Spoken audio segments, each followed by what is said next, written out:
Hello mga friends! Ayun, umpisahan na natin ang ating healthy breakfast guys. Ayun, ang ating red paprika. Ayun, para pang naglalaro guys. Ayun. Tapos, nakaluto na ako nito nakaraan guys. Kaso lang, nagustuhan ng aking mga boys na sarapan. Kaya ito, nagluto tayo ulit ng kulay red fish tuna.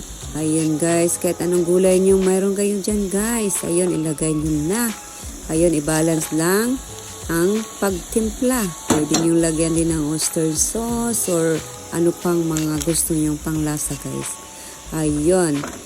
Tapos gisa lang ng gulay. Tapos half cook lang ang gagawin natin pagkaluto para mas masarap din siya kainin. At ito ang ating fish tuna. Super healthy. Ayun, nasarapan ang mga boys ko.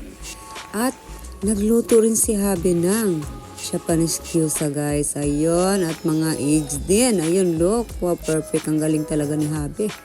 At ito sa akin, sotanghon soup with vegetable and eggs. Then ito din, luto ni Habi guys. Ito rin, ang pantimpla niya. Ang sarap, grabe.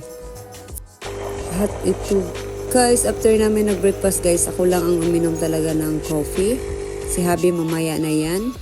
Then, nag-bubbles coffee ako guys, na miss ko to. Then ito yung dessert din namin.